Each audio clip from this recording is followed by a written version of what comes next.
Hoje queremos falar sobre ICMS. E aqui eu quero falar de uma narrativa que existe, que eu escuto isso há muito tempo, que cada estado tem a sua própria legislação, que o estado do Paraná tem uma autonomia legislativa, que Santa Catarina tem outra, São Paulo, Rio de Janeiro e assim por diante. Ou seja, que ninguém compreende nada sobre ICMS. E por quê? Diante da autonomia, vamos supor, lá no Rio de Janeiro a alíquota do produto é isso, em tal estado o produto é isento. E essa narrativa tem aí perdurado ao longo do tempo, e eu quero aqui fazer uma contestação. Não entendo dessa forma, não. Essa narrativa não é verdadeira. Por quê? Primeiro, existe a Constituição Federal que já, dentro lá do seu texto, ela disciplinou praticamente o ICMS e limitou muito a competência de cada estado. Então, ela traçou limites, por exemplo, para o fato gerador, ela limitou a questão da não cumulatividade do ICMS, ela criou umas regras ali muito claras, assim, quando que você pode fazer uma compensação completa, uma compensação parcial. Então, a Constituição já deu uma enquadrada boa no estado e não deu essa autonomia automática para que ele pudesse já fazer a instituição do ICMS, não. Aí veio a Lei Complementar 87 de 96, lá no ano 96, e essa lei complementar, ela fez assim, ela disciplinou praticamente todo o ICMS. Então, ela instituiu o fato gerador, a base de cálculo, o princípio da não cumulatividade, a substituição tributária do ICMS. Então ela criou assim, em seus mais de 30 artigos, ela instituiu o ICMS a nível nacional. Então existe uma lei hoje a nível nacional que todos os estados têm obediência? Sim, tem a Lei Complementar 87/96. E essa lei complementar, ela ainda possibilitou,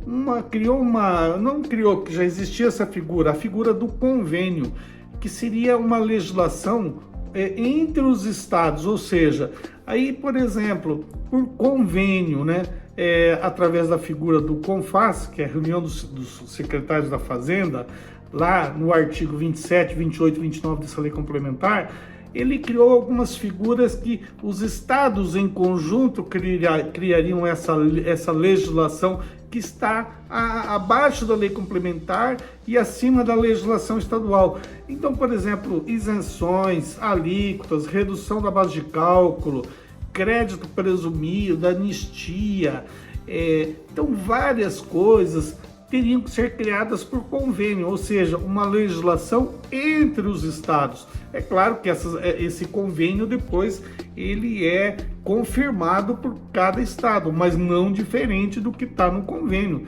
E nós percebemos lá pelo quórum desses convênios que praticamente sai uma legislação uniforme. Então, por exemplo, se você vai em São Paulo, se você vai para São Paulo, Rio, Mato Grosso, onde você for, Minas Gerais, esse convênio, ele está ali disciplinando o ICMS. Então, na realidade, nós temos hoje uma legislação que obriga os estados a ter um ICMS uniforme. Então, nós não temos essa discrepância. A única discrepância que eu coloco assim no ICMS que existe é algumas variações de alíquotas de alguns produtos. Alguns produtos que têm uma lista de produtos com substituição tributária, outros não têm. Então, e aí tem a lei estadual, ela tem uma limitação, ela tem assim, eu vejo todas as leis estaduais que instituíram o ICMS, que possibilitou a instituição do ICMS dentro do estado, ela é basicamente uma cópia da Lei Complementar 87/96 e a figura aqui dos convênios. Então, não tem, é uma lei, se você for pegar a lei do ICMS, que instituiu o ICMS São Paulo, a lei que instituiu o ICMS Minas Gerais ou no Ceará, elas são praticamente o mesmo texto, muda os artigos, mas o conteúdo é o mesmo. E o mesmo eu poderia dizer dos regulamentos de ICMS de cada estado. Um praticamente é cópia do outro, não tem essa diversidade, essa confusão. Então esse legislador estadual aí, ele tem um campo de de atuação muito pequeno. Eu acredito que é muito mais de retificação, de confirmação dos atos do que uma própria criação de uma obrigação. Então não existe isso.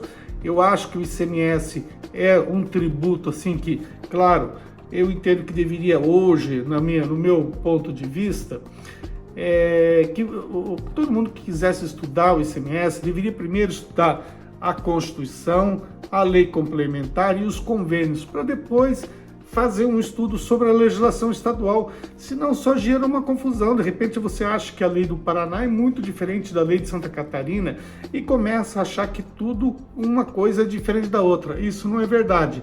Então reflita bem e não permita que essa falsa narrativa de que cada estado tem uma autonomia, que isso não é verdade.